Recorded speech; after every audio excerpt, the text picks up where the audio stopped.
اسی لیے ہر عام شخص نے جب بھی اسے پڑھنے کی کوشش کی وہ یا تو مارا گیا یا پھر پاگل ہو گیا۔ مثال کے طور پر پیشاب سے قرآن پاک کو لکھنا، قرآن پاک کو الٹا لکھنا، اللہ اور اس کے پیغمبروں کی توہین کرنا، زندگی میں دوبارہ کبھی نہ نہانا اور نہ ہی غسل کرنا۔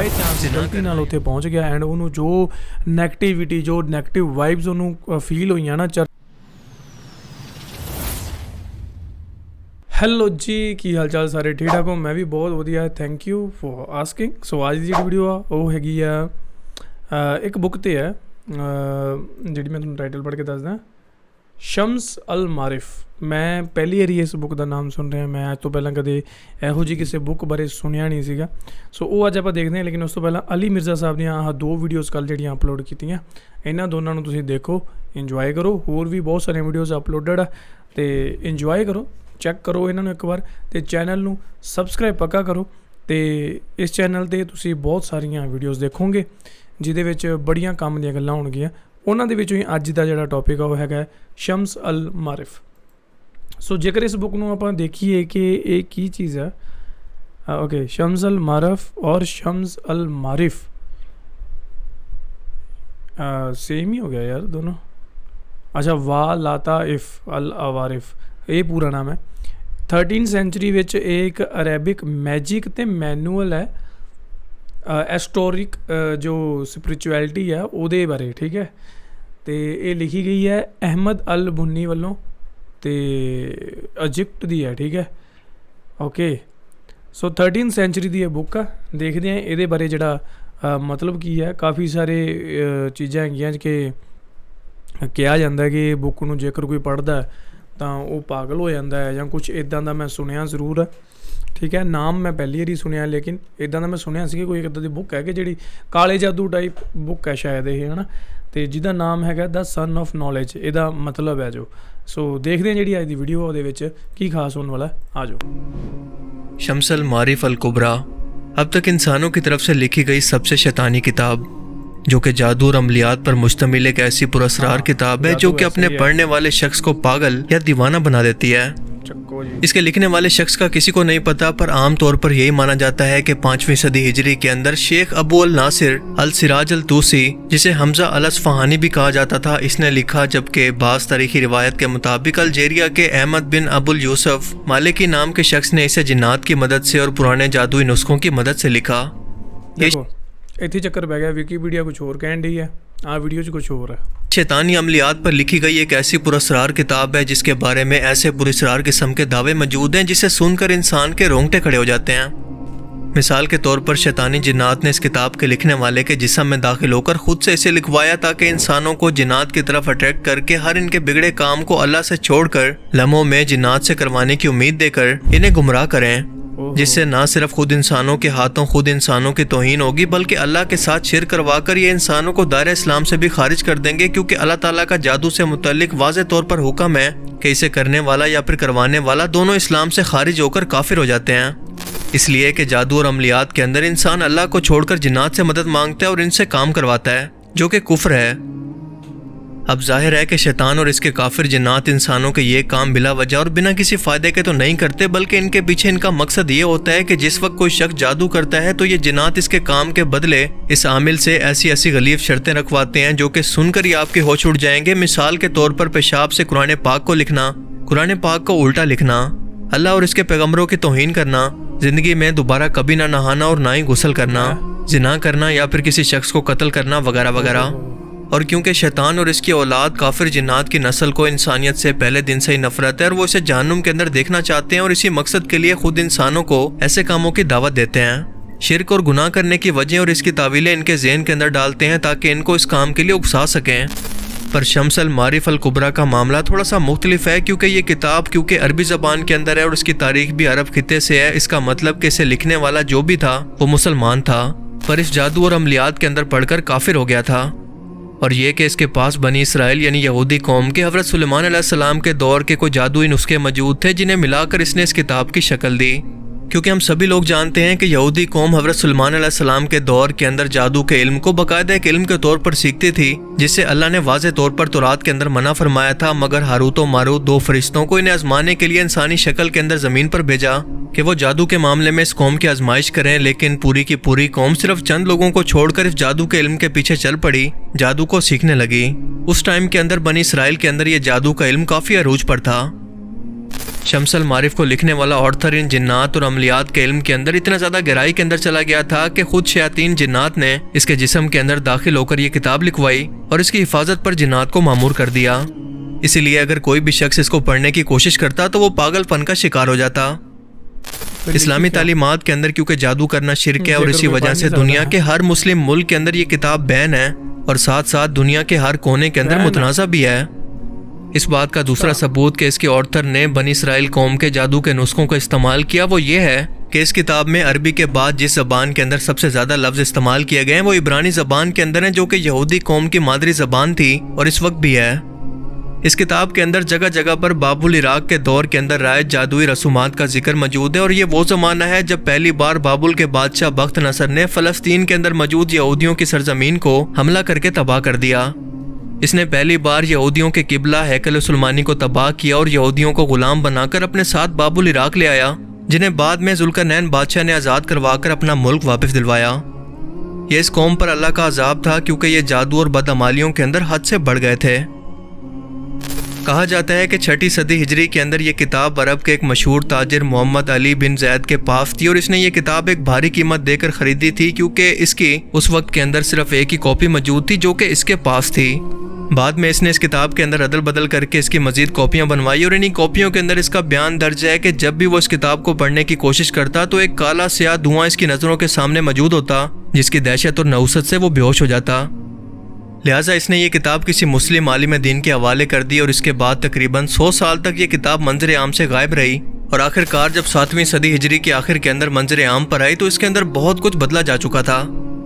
اس کتاب کے 577 پیجز ہیں اور یہ 4 حصوں کے اندر تقسیم ہے، اور اس کے 40 چیپٹر ہیں، جس میں جنات کو قابو کرنے، ان سے کام کروانے کے بہت سارے عملیات اور خفیہ زبان موجود ہے جو کہ شیطانی جنات سے رابطہ کروا سکتی ہے۔ اسی لیے ہر عام شخص نے جب بھی اسے پڑھنے کی کوشش کی وہ یا تو مارا گیا یا پھر پاگل ہو گیا، کیونکہ جنات کو قابو کرتے وقت ایک عامل کے پاس صرف 2 ہی آپشن ہوتے ہیں کہ یا تو وہ ان جن کو صحیح سے قابو کر لے، اور اگر وہ ایسا نہیں کر پایا تو وہ جن اسے زندہ نہیں چھوڑے گا۔ علماء کرام کے مطابق بھی اس کتاب کو اسلام سے جوڑا جاتا ہے، مگر یہ تو اسلامی تعلیمات کی مخالفت کے اندر یعنی شرک پر لکھی گئی ہے، لہٰذا اس کا اسلام سے کوئی تعلق نہیں۔ کہا جاتا ہے کہ یمن کے علاقے عدن کے اندر ایک روحانی عامل السائی نے جنات کو چکمہ دے کر اس کتاب کو پورا پڑھ لیا تھا، اور یہ جنات کو قابو کرنے کا چلہ قبرستان کے اندر کرنے جا رہا تھا کہ اسی وقت ایک قبر میں اس کا پاؤں گھسنے کی وجہ سے یہ قبر کے اندر گر گیا، اور جنات نے موقع پا کر اس کے دماغ پر قبضہ کر لیا اور یہ اپنے ہوش کھو بیٹھا۔ یہ 10 سال تک اسی طرح سے دیوانہ اور پاگل بن کر گھومتا رہا۔ آخر کار جب اسے ہوش آیا تو اس نے اس کام سے توبہ کر لی، مگر اس کی کہانی پر کبھی کسی کو یقین نہیں آیا۔ دیکھیں، شیطان کے ساتھ معاملہ کرتے وقت بظاہر ایک عام انسان کو یا پھر عامل کو یہ فائدہ نظر آ رہا ہوتا ہے کہ شیطان اس کے تمام کاموں کو فوراً سے کر دے گا، مگر شیطان کی فطرتی مکاری اور دھوکے بازی ہے۔ اصل میں وہ شخص یعنی کہ عامل خود کو ہی دھوکہ دے رہا ہوتا ہے اور خود کو تباہی کی طرف لے جا رہا ہوتا ہے، کیونکہ شیطان کے ساتھ معاملات کرتے وقت صرف انسان کو نقصان ہوتا ہے، اسے کوئی فائدہ نہیں ہو سکتا، بلکہ اس کی دنیا اور آخرت دونوں برباد ہوتی ہیں۔ کیونکہ قرآن کریم کے روحانی علم اور شیاطین کے شیطانی علم کے اندر یہی فرق ہے کہ قرآن کریم کے روحانی علم کے ذریعے آپ کسی کو بھی شفا دے سکتے ہیں، بگڑے ہوئے کاموں کو بنا سکتے ہیں، کیونکہ اس کے اندر اللہ کی تائید حاصل ہوتی ہے۔ اللہ کو راضی کر کے جب اس سے مدد مانگتے ہیں تو وہ بھی اپنے بندے کی مدد کرتا ہے، جبکہ دوسری طرف شیطانی علم کے ذریعے صرف اور صرف انسانیت کو نقصان پہنچایا جا سکتا ہے، کیونکہ جادو کے ذریعے آپ کسی کو پاگل تو کر سکتے ہیں، اسے ٹھیک نہیں کر سکتے۔ ایک شخص کو بیمار کر سکتے ہیں، اس بیمار کو ٹھیک نہیں کر سکتے۔ 2 لوگوں میں جدائی ڈلوا سکتے ہیں، لیکن اس جدائی کو ختم نہیں کر سکتے۔ کسی شخص کو پاگل یا دیوانہ بنایا جا سکتا ہے، لیکن اس دیوانے کو جادو کے ذریعے ٹھیک کرنا ممکن نہیں۔ یعنی جادو کے ذریعے صرف اور صرف انسانیت کی تباہی ہے۔ یہ انسان کی دنیا اور آخرت دونوں کو تباہ کر سکتی ہے، جو کہ شیطان کا اللہ تعالیٰ سے وعدہ ہے اور اس کا دنیا کے اندر مقصد ہے۔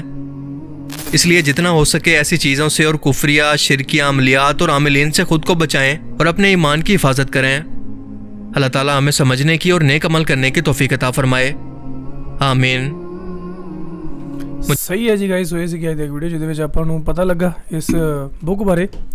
ਸੋ ਇਹ ਜਿਸ ਬੰਦੇ ਨੇ ਵੀ ਬੁੱਕ ਲਿਖੀ ਹੈ ਕਹਿੰਦੇ ਵੀ ਜੋ ਅੱਜ ਦੀ ਵੀਡੀਓ ਵਿੱਚ ਆਪਾਂ ਨੂੰ ਪਤਾ ਲੱਗਾ ਕਿ ਸ਼ੈਤਾਨ ਦੀ ਹੈਲਪ ਦੇ ਨਾਲ ਲਿਖੀ ਗਈ ਹੈ। ਦੇਖੋ ਦੁਨੀਆ 'ਚ ਬਹੁਤ ਕੁਝ ਚੱਲਦਾ ਯਾਰ, ਇਸਲਾਮ ਨਾਲ ਇਸ ਬੁੱਕ ਦਾ ਕੋਈ ਲੈਣਾ ਦੇਣਾ ਨਹੀਂ ਗਾ। ਅਤੇ ਹੁਣ ਦੁਨੀਆ ਵਿੱਚ ਹਰ ਤਰ੍ਹਾਂ ਦੇ ਲੋਕ ਆ, ਉਹਦੇ ਵਿੱਚ ਵੀ ਧੜੇ ਵੰਡੇ ਜਾਂਦੇ ਅੱਗੇ ਅੱਗੇ, ਹੈ ਨਾ। ਮੰਨ ਲਓ ਹੁਣ ਕੋਈ ਲੋਕ ਹੈ ਜਿਹੜੇ ਉਹ ਮੰਨਦੇ ਆ ਕਿ ਜਾਦੂ ਨਾਮ ਦੀ ਕੋਈ ਚੀਜ਼ ਨਹੀਂ ਹੈ, ਕੋਈ ਲੋਕ ਮੰਨਦੇ ਆ ਕਿ ਜਾਦੂ ਹੁੰਦਾ। ਹੁਣ ਜਿਹੜੇ ਲੋਕ ਮੰਨਦੇ ਆ ਕਿ ਜਾਦੂ ਹੁੰਦਾ, ਉਹਦੇ ਵਿੱਚ ਵੀ ਅੱਗੇ ਕਾਫੀ ਲੋਕਾਂ ਦੀ ਕੈਟਾਗਰਾਈਜ਼ ਹੋ ਜਾਂਦੀਆਂ। ਕੋਈ ਮੰਨਦਾ ਹੈ ਕਿ ਚੰਗਾ ਜਾਦੂ ਹੀ ਹੁੰਦਾ, ਕੋਈ ਮੰਨਦਾ ਹੈ ਕਿ ਜਾਦੂ ਹਮੇਸ਼ਾ ਗਲਤ ਹੀ ਹੁੰਦਾ। ਜਿਵੇਂ ਇਸ ਵੀਡੀਓ 'ਚ ਇਹਨਾਂ ਦੱਸਿਆ ਕਿ ਜਾਦੂ ਹਮੇਸ਼ਾ ਗਲਤ ਹੀ ਹੈ, ਉਹਦੇ ਤੋਂ ਤੁਹਾਨੂੰ ਨੈਗੇਟਿਵਿਟੀ ਹੀ ਦਿਖਣੀ ਹੈ, ਪੋਜ਼ੀਟਿਵ ਐਨਰਜੀ ਨਹੀਂ ਮਿਲਣੀ, ਪੋਜ਼ੀਟਿਵ ਵਾਈਬਸ ਨਹੀਂ ਹੋਣੀਆਂ, ਹਮੇਸ਼ਾ ਤੁਹਾਨੂੰ ਨੈਗੇਟਿਵ ਇੰਪੈਕਟ ਹੀ ਉਹਦਾ ਪੈਣਾ, ਨੈਗੇਟਿਵ ਰਿਜ਼ਲਟ ਮਿਲਣਾ, ਉਹਦੀ ਜੋ ਵੀ ਆਊਟਕਮ ਹੋਣੀ ਆ ਉਹ ਬਿਲਕੁਲ ਨੈਗੇਟਿਵ ਹੀ ਹੋਣੀ ਹੈ, ਠੀਕ ਹੈ। ਲੇਕਿਨ ਕੋਈ ਮੰਨਦਾ ਹੈ ਕਿ ਜਾਦੂ ਹੈ ਜਿਹੜਾ ਉਹ ਚੰਗਾ ਵੀ ਹੋ ਸਕਦਾ ਹੈ, ਕਿਸੇ ਦੀ ਖਾਤਰਦਾਰੀ ਕਰਨ ਦੇ ਲਈ, ਕਿਸੇ ਨੂੰ ਕੋਈ ਚੀਜ਼ ਦੇਣ ਲਈ ਉਹ ਵੀ ਹੋ ਸਕਦੀ ਹੈ। ਦੇਖੋ ਜਿਹੜੀਆਂ ਅੱਜ ਕੱਲ੍ਹ ਦੀਆਂ ਫਿਲਮਾਂ ਬਣਦੀਆਂ, ਸੀਰੀਜ਼ ਬਣਦੀਆਂ, ਉਹਨਾਂ ਦੇ ਬੜੀਆਂ ਸੋਹਣੀਆਂ ਇਹ ਐਗਜ਼ਾਮਪਲਸ ਆ ਕਿ ਕਈ ਫਿਲਮਾਂ ਹੁੰਦੀਆਂ ਜਿਵੇਂ ਹੈਰੀ ਪੋਟਰ ਵਰਗੀਆਂ ਫਿਲਮਾਂ, ਉਹਦੇ ਵਿੱਚ ਜਾਦੂ ਉਹਨਾਂ ਨੇ ਕਿਸ ਢੰਗ ਨਾਲ ਦਿਖਾਇਆ, ਮਤਲਬ ਗੁੱਡ ਔਰ ਬੈਡ ਦੋਨੋਂ ਦਿਖਾਉਂਦੇ ਆ, ਠੀਕ ਹੈ। ਅਤੇ ਹਮੇਸ਼ਾ ਗੁੱਡ ਨੂੰ ਜਿਹੜੀ ਜਿੱਤ ਦਿਖਾਉਂਦੇ ਆ ਬੈਡ ਦੇ ਉੱਤੇ, ਕਿਉਂਕਿ ਇਹ ਆਪਣੀ ਦੁਨੀਆ ਦਾ ਦਸਤੂਰ ਹੈ, ਠੀਕ ਹੈ। ਐਂਡ ਆਪਣਾ ਸਭ ਦਾ ਇਹੀ ਨੇਚਰ ਹੈ ਕਿ ਚੰਗੇ ਕੰਮ ਕਰਨੇ, ਚੰਗਾ ਜਾਦੂ ਦੇਖਣਾ, ਚੰਗਾ ਹੀ ਸਿੱਖਣਾ, ਹੈ ਨਾ। ਇਹ ਸਾਰੀਆਂ ਚੀਜ਼ਾਂ ਹੈਗੀਆਂ ਨਾ। ਅਤੇ ਲੇਕਿਨ ਕਈ ਚੀਜ਼ਾਂ ਹੋਰ ਵੀ ਆ। ਹੁਣ ਜਿਵੇਂ ਕੀ ਨਾਂ ਹੁੰਦਾ ਉਹਦਾ ਯਾਰ, ਇੱਕ ਨੈਟਫਲਿਕਸ ਦੀ ਇੱਕ ਸੀਰੀਜ਼ ਆ, ਕਿਹੜੀ ਸੀਗੀ ਉਹ, ਜਿਹੜੀ ਸ਼ੈਤਾਨ ਦੀ ਬਣੀ ਆ, ਮੈਂ ਭੁੱਲ ਗਿਆ, ਉਹ ਨਰਕ ਦਾ ਰਾਜਾ, ਅਤੇ ਉਹ ਬੜੀ ਫੇਮਸ ਸੀਰੀਜ਼ ਹੈ, ਇੱਕੋਦਮ ਦਿਮਾਗ 'ਚ ਨਾਮ ਨਹੀਂ ਆ ਰਿਹਾ। ਅਤੇ ਮੈਂ ਵੀ ਸੀਰੀਜ਼ ਉਹ ਦੇਖੀ ਹੋਈ ਹੈ, ਉਹਦੇ ਵਿੱਚ ਵੀ ਉਹੀ ਸਾਰਾ ਚੀਜ਼ਾਂ ਦਿਖਾਈਆਂ ਜਾਂਦੀਆਂ। ਸੋ ਇਹਨਾਂ ਨੇ ਜਿਹੜਾ ਇੱਥੇ ਗੱਲ ਕੀਤੀ ਹੈ ਵੀਡੀਓ ਦੇ ਵਿੱਚ ਕਿ ਜਿਹੜੇ ਯਹੂਦੀਆਂ ਦਾ ਉਸ ਮੁਸਲਿਮ ਬੰਦੇ 'ਤੇ ਅਸਰ ਸੀ ਜਿਹਨੇ ਇਹ ਬੁੱਕ ਲਿਖੀ, ਅਤੇ ਇੱਦਾਂ ਕਰਕੇ ਹੋਇਆ। ਅਤੇ ਕਹਿੰਦੇ ਵੀ ਜਿਹੜਾ ਬੰਦਾ ਉਹ ਬੁੱਕ ਪੜ੍ਹਦਾ ਉਹ ਪਾਗਲ ਹੋ ਜਾਂਦਾ। ਅੱਛਾ, ਜੇ ਇੱਦਾਂ ਦੀ ਲਿਖਣੀ ਕਾਹਤੋਂ ਸੀਗੀ ਫਿਰ ਹੈ। ਅਤੇ ਦੇਖੋ ਫ਼ਰਕ ਪੈ ਜਾਂਦਾ, ਜਿਵੇਂ ਜਿਵੇਂ ਐਡੀ ਪੁਰਾਣੀ ਹਿਸਟਰੀ ਹੈ, ਕੋਈ ਨਾ ਕੋਈ ਅੱਗੇ ਦੱਸਦਾ। ਹੁਣ ਆਪਾਂ ਵਿਕੀਪੀਡੀਆ ਦੇਖਿਆ ਅਤੇ 13th ਜੋ ਸੈਂਚੁਰੀ ਦੀ ਇਹਦੇ ਦੱਸੀ ਗਈ ਹੈ, ਲੇਕਿਨ ਇਹ ਵੀਡੀਓ ਦੇ ਵਿੱਚ ਗੱਲ ਕੀਤੀ ਗਈ ਕਿ 505ਵੀਂ ਜਾਂ 6ਵੀਂ ਸਦੀ ਦੀ ਗੱਲ ਕੀਤੀ ਗਈ ਹੈ ਨਾ। ਅਤੇ ਉੱਥੇ ਹੀ ਫ਼ਰਕ ਪੈ ਜਾਂਦਾ। ਹੁਣ ਐਕਚੁਅਲ ਦੇ ਵਿੱਚ ਕੀ ਹੈ, ਜੇ ਇਹਦੇ ਬਾਰੇ ਆਪਾਂ ਸਟੀਕ ਬਿਲਕੁਲ ਨੌਲੇਜ ਲੈਣੀ ਆ ਤਾਂ ਆਪਾਂ ਨੂੰ ਇਹਦੇ ਬਾਰੇ ਥੋੜ੍ਹੀ ਜਿਹੀ ਰਿਸਰਚ ਕਰਨੀ ਪੈਣੀ ਹੈ। ਐਂਡ ਉਹ ਰਿਸਰਚ ਇੱਦਾਂ ਹੀ ਹੈ ਕਿ ਮੈਂ ਇੱਥੇ ਬੈਠ ਕੇ ਤੁਹਾਡੇ ਸਾਹਮਣੇ ਦੇਖੀ ਜਾਵਾਂ, ਅਤੇ ਉਹ ਨਹੀਂ, ਪ੍ਰੋਪਰ ਰਿਸਰਚ ਕਰਨੀ ਪੈਣੀ ਹੈ। ਸੱਚ ਕੀ ਹੈ ਜਾਂ ਝੂਠ ਕੀ ਹੈ ਜਾਂ ਵਹਿਮ ਹੈ ਜਾਂ ਕੀ ਹੈ, ਉਹ ਸਾਰਾ, ਜਾਂ ਇੱਕ ਮਿੱਥ ਹੈ, ਉਹ ਸਾਰੀਆਂ ਚੀਜ਼ਾਂ, ਹੈ ਨਾ। ਅਤੇ ਦੇਖੋ ਇਸਲਾਮ ਦੇ ਵਿੱਚ ਜੋ ਚਮਤਕਾਰ ਮੰਨਿਆ ਜਾਂਦਾ, ਲੇਕਿਨ ਜਾਦੂ ਨਾਮ ਦੀ ਕੋਈ ਚੀਜ਼ ਹੈ ਜਿਹੜੀ ਉਹਨੂੰ ਨਹੀਂ ਮੰਨਿਆ ਜਾਂਦਾ। ਜੇਕਰ ਕੋਈ ਬੰਦਾ ਕਰਦਾ ਤਾਂ ਉਹਨੂੰ ਗਲਤ ਸਮਝਿਆ ਜਾਂਦਾ, ਠੀਕ ਹੈ। ਸੋ ਦੁਨੀਆ ਵਿੱਚ ਸਭ ਕੁਝ ਚੱਲ ਰਿਹਾ ਯਾਰ, ਇਕੱਲੇ ਅਤੇ ਇਸਲਾਮ ਧਰਮ ਦੀ ਗੱਲ ਨਹੀਂ ਹੋ ਰਹੀ, ਬਾਕੀ ਧਰਮਾਂ ਦੇ ਵਿੱਚ ਵੀ ਕਈ ਲੋਕ ਮੰਨਦੇ ਆ, ਕਈ ਲੋਕ ਆਤਮਾਵਾਂ ਵਿੱਚ ਯਕੀਨ ਰੱਖਦੇ ਆ, ਕਈ ਨਹੀਂ ਰੱਖਦੇ। ਇਸਲਾਮ ਦੇ ਵਿੱਚ ਤਾਂ ਰੱਖਿਆ ਜਾਂਦਾ, ਲੇਕਿਨ ਸਿੱਖੀਜ਼ਮ ਵਿੱਚ ਜਾਂ ਹਿੰਦੂਜ਼ਮ ਵਿੱਚ ਬਹੁਤ ਸਾਰੇ ਲੋਕ ਹੈ ਜਿਹੜੇ ਨਹੀਂ ਮੰਨਦੇ ਕਿ ਆਤਮਾ ਹੁੰਦੀ ਹੈ। ਅੱਛਾ, ਇੱਕ ਹੋਰ ਵੀ ਚੱਕਰ ਆ, ਆਤਮਾ ਅਤੇ ਜਿੰਨ, ਆਤਮਾ ਅਤੇ ਜਿਹੜੇ ਭੂਤ, ਉਹਨਾਂ ਦਾ ਵੱਖਰਾ ਵੱਖਰਾ ਜਿਹੜਾ ਡੈਫੀਨੇਸ਼ਨ ਦਿੱਤੀ ਜਾਂਦੀ ਹੈ। ਕਈ ਜਣੇ ਕਹਿੰਦੇ ਕਿ ਆਤਮਾ ਜਿਹੜੀ ਹੁੰਦੀ ਹੈ ਉਹ ਚੰਗੀ ਹੁੰਦੀ ਹੈ, ਅਤੇ ਜਿਹੜੇ ਭੂਤ ਹੁੰਦੇ ਆ, ਜਿਹੜੇ ਜਿੰਨ ਹੁੰਦੇ ਆ, ਉਹ ਖਤਰਨਾਕ ਹੁੰਦੇ ਆ, ਠੀਕ ਹੈ। ਉਹਨਾਂ ਨੇ ਹਮੇਸ਼ਾ ਮਤਲਬ ਨੈਗੇਟਿਵਿਟੀ ਫੈਲਾਉਣੀ ਹੈ, ਨੈਗੇਟਿਵ ਚੀਜ਼ਾਂ ਹੀ ਦੇਖਣ ਨੂੰ ਮਿਲਣੀਆਂ, ਲੇਕਿਨ ਆਤਮਾ ਜਿਹੜੀ ਹੁੰਦੀ ਹੈ ਉਹ ਹੈਲਪਫੁਲ ਹੁੰਦੀ ਹੈ, ਠੀਕ ਹੈ। ਸੋ ਇਹ ਇੱਕ ਸਿਧਾਂਤ ਹੈ। ਹੁਣ ਜੇ ਸਾਇੰਟੀਫਿਕ ਗੱਲ ਕਰੋ ਤਾਂ ਆਤਮਾ ਨਾਂ ਦੀ ਕੋਈ ਚੀਜ਼ ਨਹੀਂ ਹੈ, ਕੋਈ ਉਹਦਾ ਸਬੂਤ ਨਹੀਂ ਹੈ, ਕੋਈ ਕੁਛ ਨਹੀਂ ਹੈ। ਸੋ ਉਹ ਚੀਜ਼ਾਂ ਮਤਲਬ ਦੁਨੀਆ 'ਚ ਮੈਂ ਤੁਹਾਨੂੰ ਸਾਰੇ ਜਿਹੜੇ ਨਜ਼ਰੀਏ ਦੱਸ ਰਿਹਾ ਕਿ ਸਾਰੇ ਲੋਕਾਂ ਦਾ ਕੀ ਮੰਨਣਾ। ਹੁਣ ਜਿਹੜੇ ਤੁਸੀਂ ਆਡੀਅנס ਮੇਰੀ ਦੇਖ ਰਹੇ ਹੋ, ਇਹਦੇ 'ਚੋਂ ਮੈਨੂੰ ਪਤਾ ਹੈ ਕਿ ਜਿਹੜੀ 70 ਤੋਂ 80% ਜਿਹੜੇ ਲੋਕ ਆ ਉਹ ਇਹੀ ਮੰਨਦੇ ਆ ਕਿ ਹਾਂ ਆਤਮਾ ਹੁੰਦੀ ਹੈ, ਭੂਤ ਵੀ ਹੁੰਦੇ ਆ, ਜਿੰਨ ਵੀ ਹੁੰਦੇ ਆ, ਸਾਰਾ ਕੁਛ ਹੁੰਦਾ, ਠੀਕ ਹੈ। ਐਂਡ ਉਹ ਜਾਦੂ ਵਿੱਚ ਵੀ ਯਕੀਨ ਰੱਖਦੇ ਆ। 10% ਲੋਕ ਹੋਣਗੇ ਜਿਹੜੇ ਨਹੀਂ ਮੰਨਦੇ ਹੋਣਗੇ। ਸੋ ਮੈਨੂੰ ਲੱਗਦਾ ਪੂਰੀ ਦੁਨੀਆ ਦੇ ਵਿੱਚ ਹੀ ਹੈ ਕਿ ਜਿਹੜੀ ਜ਼ਿਆਦਾ ਸੰਖਿਆ ਨਾ ਲੋਕਾਂ ਦੀ, ਉਹ ਇਸੇ ਵਿੱਚ ਬਿਲੀਵ ਕਰਦੇ ਆ ਕਿ ਹਾਂ ਇਹ ਚੀਜ਼ਾਂ ਹੁੰਦੀਆਂ। ਉਹਦੀ ਬੜੀ ਸੋਹਣੀ ਜਿਹੀ ਐਗਜ਼ਾਮਪਲ ਆ, ਉਹਨਾਂ ਵੱਲੋਂ ਇਹ ਕਿਹਾ ਜਾਂਦਾ ਕਿ ਜੇਕਰ ਰੱਬ ਹੈ, ਆਪਾਂ ਰੱਬ 'ਤੇ ਯਕੀਨ ਕਰਦੇ ਹਾਂ, ਕਿਉਂਕਿ ਸਾਇੰਟੀਫਿਕ ਤਾਂ ਉਹੀ ਕਹਿੰਦੇ ਨਾ, ਸਾਇੰਟਿਸਟ ਜਿਹੜੇ ਆ ਉਹ ਤਾਂ ਇਹ ਕਹਿੰਦੇ ਆ ਕਿ ਜਿਹੜੀ ਚੀਜ਼ ਤੁਹਾਨੂੰ ਦਿਖ ਰਹੀ ਹੈ ਤੁਸੀਂ ਉਹਦੇ 'ਤੇ ਯਕੀਨ ਕਰ ਸਕਦੇ ਆ। ਸੋ ਰੱਬ ਤਾਂ ਦਿਖਦਾ ਨਹੀਂ, ਲੇਕਿਨ ਦੁਨੀਆ ਰੱਬ ਨੂੰ ਮੰਨਦੀ ਹੈ। ਸੋ ਉਸੇ ਤਰ੍ਹਾਂ ਉਹ ਕਹਿੰਦੇ ਆ ਜੇ ਰੱਬ ਨੂੰ ਬਿਨਾਂ ਦੇਖੇ ਆਪਾਂ ਮੰਨ ਸਕਦੇ ਹਾਂ ਤਾਂ ਸ਼ੈਤਾਨ ਨੂੰ ਮੰਨਣ ਵਿੱਚ ਹਰਜ ਕੀ ਹੈ। ਸ਼ੈਤਾਨ ਵੀ ਹੈ, ਉਹ ਵੀ ਦਿਖਦਾ ਨਹੀਂ ਲੇਕਿਨ ਹੈ ਨਾ। ਸੋ ਸੇਮ ਬਿਲੀਫ ਹੈ। ਸੋ ਜਿਹੜੇ ਇਹ ਸਟੈਟਨਿਕ ਜੋ ਚਰਚ ਬਣੀਆਂ ਜਾਂ ਇੱਦਾਂ ਦੇ ਕੁਝ ਰੈਸਟੋਰੈਂਟਸ ਹੁੰਦੇ ਜਿਨ੍ਹਾਂ ਵਿੱਚ ਹਿਡਨ ਦਰਵਾਜ਼ੇ ਹੁੰਦੇ ਆ, ਅਤੇ ਬਹੁਤ ਕੁਝ ਚੱਲ ਰਿਹਾ ਦੁਨੀਆ 'ਚ। ਇਹਨੂੰ ਤੁਸੀਂ ਝੂਠ ਨਾ ਮੰਨਿਓ, ਇਹ ਵਾਕਈ ਕੀਤਾ ਜਾਂਦਾ। ਸ਼ੈਤਾਨ ਦੀ ਪੂਜਾ ਕੀਤੀ ਜਾਂਦੀ ਹੈ, ਸ਼ੈਤਾਨ ਨੂੰ ਮੰਨਿਆ ਜਾਂਦਾ ਹੈ। ਮੋਸਟ ਆਫ ਦਾ ਜਿਹੜੇ ਸੈਲੀਬ੍ਰਿਟੀਜ਼ ਹੈ ਨਾ, ਹਾਲੀਵੁੱਡ ਦੇ ਆ ਚਾਹੇ ਉਹ ਇੰਡੀਅਨਸ ਹੈ, ਇੰਡੀਅਨ ਸੈਲੀਬ੍ਰਿਟੀ ਕਾਫੀ ਇਹਦੀ ਚਪੇਟ ਦੇ ਵਿੱਚ ਆ। ਐਂਡ ਉਹਨਾਂ ਨੂੰ ਬਦਲੇ ਦੇ ਵਿੱਚ ਕੁਝ ਦੇਣਾ ਪੈਂਦਾ, ਲਾਈਕ ਇਸ ਵੀਡੀਓ ਦੇ ਵਿੱਚ ਜਿਵੇਂ ਆਪਾਂ ਗੱਲ ਕੀਤੀ ਹੈ ਉਹੀ ਇਲੂਮੀਨਾਟੀ ਵਾਲਾ ਕਨਸੈਪਟ। ਐਂਡ ਉਹ ਸੱਚ ਆ, ਉਹ ਫੇਕ ਨਹੀਂ ਆ, ਉਹ ਸੱਚ ਆ। ਅੱਛਾ, ਉਹਦੇ ਵਿੱਚ ਲੋਕੀ ਜਿਹੜੇ ਫਸ ਕੇ ਨੈਗੇਟਿਵ ਵਾਈਬਸ ਜਿਹੜੀਆਂ ਉਹਨਾਂ ਨੂੰ ਮਿਲਦੀਆਂ, ਹੋ ਸਕਦਾ ਕਿ ਉਹ ਇੱਕ ਕੋਇਨਸੀਡੈਂਸ ਹੋਵੇ, ਅਸਲ ਵਿੱਚ ਇਹਦਾ ਨਾ ਹੋਵੇ, ਲੇਕਿਨ ਹਾਂ ਉਹ ਚੀਜ਼ ਹੈ ਜ਼ਰੂਰ। ਇੱਕ ਮੈਂ ਯੋਯੋ ਹਨੀ ਸਿੰਘ ਦਾ ਇੱਕ ਇੰਟਰਵਿਊ ਦੇਖ ਰਿਹਾ ਸੀ, ਉਹਦੇ ਵਿੱਚ ਉਹਨਾਂ ਨੇ ਥੋੜ੍ਹਾ ਜਿਹਾ ਦੱਸਿਆ ਕਿ ਉਹ ਕਿਤੇ ਬਾਏ ਚਾਂਸ ਗਲਤੀ ਨਾਲ ਉੱਥੇ ਪਹੁੰਚ ਗਿਆ ਐਂਡ ਉਹਨੂੰ ਜੋ ਨੈਗੇਟਿਵਿਟੀ, ਜੋ ਨੈਗੇਟਿਵ ਵਾਈਬਸ ਉਹਨੂੰ ਫੀਲ ਹੋਈਆਂ ਨਾ ਚਰਚ ਦੇ ਵਿੱਚ ਐਂਟਰ ਹੁੰਦਿਆਂ ਹੀ, ਕਹਿੰਦਾ ਇੱਦਾਂ ਲੱਗ ਰਿਹਾ ਜਿਵੇਂ ਮੈਨੂੰ ਕੋਈ ਕੰਪਰੈਸ ਕਰ ਰਿਹਾ। ਐਂਡ ਸੀਰੀਅਸਲੀ ਇਹ ਚੀਜ਼ਾਂ ਹੈ, ਠੀਕ ਹੈ। ਉਹ ਅਸਲ ਦੇ ਵਿੱਚ ਸ਼ੈਤਾਨ ਹੈ ਜਾਂ ਨਹੀਂ ਹੈ, ਉਹ ਨਹੀਂ ਹੈ, ਉਹਦੇ ਬਾਰੇ ਕੋਈ ਡਿਬੇਟ ਨਹੀਂ ਹੈ ਅਤੇ ਕੋਈ ਬਹਿਸ ਨਹੀਂ, ਲੇਕਿਨ ਹਾਂ ਇਹ ਚੀਜ਼ਾਂ ਹੋ ਜ਼ਰੂਰ ਰਹੀਆਂ, ਠੀਕ ਹੈ। ਇਹਨਾਂ ਦਾ ਇੰਪੈਕਟ ਵੀ ਜ਼ਰੂਰ ਪੈ ਰਿਹਾ ਐਂਡ ਜਿੰਨੇ ਵੱਡੇ ਵੱਡੇ ਸੈਲੀਬ੍ਰਿਟੀ ਆ ਉਹ ਇਹਨਾਂ ਚੀਜ਼ਾਂ ਦੇ ਵਿੱਚ ਫਸੇ ਹੋਏ ਆ ਐਂਡ ਇਹ ਸੱਚ ਆ। ਤੁਸੀਂ ਉਹ ਕਦੇ ਉਹ ਇਸ਼ਾਰਿਆਂ ਨਾਲ ਯੂਜ਼ ਕਰਦੇ ਆ, ਕੋਈ ਪੋਸਟਰ ਹੈ ਜਾਂ ਕੁਛ ਵੀ, ਉਹ ਟਰਾਈਐਂਗਲ ਕ੍ਰੀਏਟ ਕਰਦੇ ਆ, ਉਹ ਦੱਜਾਲ ਦੀ ਅੱਖ ਵਾਲਾ, ਹੈ ਨਾ। ਸੋ ਉਹ ਸਾਰੀਆਂ ਚੀਜ਼ਾਂ ਵੀ ਹੋ ਰਹੀਆਂ ਦੁਨੀਆ ਦੇ ਵਿੱਚ, ਕਿਉਂਕਿ ਜੋ ਆਪਾਂ ਨੂੰ ਸਾਹਮਣੇ ਅੱਖਾਂ ਨਾਲ ਦਿਖ ਰਿਹਾ ਉਹ ਤਾਂ ਦਿਖ ਰਿਹਾ, ਲੇਕਿਨ ਕੁਝ ਚੀਜ਼ਾਂ ਉਹ ਵੀ ਹੁੰਦੀਆਂ ਜਿਹੜੀਆਂ ਆਪਾਂ ਨੂੰ ਦਿਖਦੀਆਂ ਨਹੀਂ, ਉਹ ਸਿਰਫ ਤੁਸੀਂ ਮਹਿਸੂਸ ਕਰ ਸਕਦੇ ਹੋ। ਸੋ ਤੁਹਾਡਾ ਕੀ ਮੰਨਣਾ ਇਹਦੇ ਬਾਰੇ ਤੁਸੀਂ ਮੈਨੂੰ ਕਮੈਂਟ ਕਰਕੇ ਥੱਲੇ ਜ਼ਰੂਰ ਦੱਸਿਓ, ਅਤੇ ਜਾਣ ਤੋਂ ਪਹਿਲਾਂ ਚੈਨਲ ਨੂੰ ਸਬਸਕ੍ਰਾਈਬ ਪੱਕਾ ਕਰਿਓ। ਦੂਜੇ ਚੈਨਲ 'ਤੇ ਇੱਕ ਵੀਡੀਓ ਅਪਲੋਡ ਹੋਏਗੀ ਬਹੁਤ ਜਲਦੀ, ਜੋ ਕਿ ਹੈ ਬਾਬਾ ਬੰਦਾ ਸਿੰਘ ਬਹਾਦਰ 'ਤੇ, ਉਹਦੇ ਬਾਰੇ, ਉਹਨਾਂ ਬਾਰੇ ਜਿਹੜਾ ਪੂਰਾ ਇਤਿਹਾਸ ਉਹ ਤੁਹਾਨੂੰ ਦੱਸਿਆ ਗਿਆ, ਸਿੱਖਾਂ ਅਤੇ ਮੁਗਲਾਂ ਦੇ ਆ ਜੋ ਵੀ ਪਿੱਛੇ ਜੰਗਾਂ ਹੋਈਆਂ ਸੀ। ਖਾਲਸਾ ਰਾਜ ਜਿਹੜਾ ਮਹਾਰਾਜਾ ਰਣਜੀਤ ਸਿੰਘ ਤੋਂ ਪਹਿਲਾਂ ਜਿਨ੍ਹਾਂ ਨੇ ਸਥਾਪਿਤ ਕੀਤਾ ਸੀ, ਉਹਨਾਂ ਦਾ ਨਾਮ ਸੀ ਬਾਬਾ ਬੰਦਾ ਸਿੰਘ ਬਹਾਦਰ। ਉਹਨਾਂ ਦੀ ਜੋ ਬਾਇਓਗ੍ਰਾਫੀ ਹੈ ਉਹਦੇ ਬਾਰੇ ਵੀਡੀਓ ਬਣੀ ਹੈ, ਬਹੁਤ ਸੋਹਣੀ ਵੀਡੀਓ ਬਣੂਗੀ, 1-2 ਦਿਨ 'ਚ ਅਪਲੋਡ ਹੋ ਜਾਊਗੀ, ਦੇਖਿਓ ਜ਼ਰੂਰ। ਮਿਲਦੇ ਹਾਂ ਕਿਸੇ ਜ਼ਰੂਰੀ, ਤਦ ਤੱਕ ਮੈਨੂੰ ਦਿਓ ਇਜਾਜ਼ਤ, ਸਤਿ ਸ਼੍ਰੀ ਅਕਾਲ।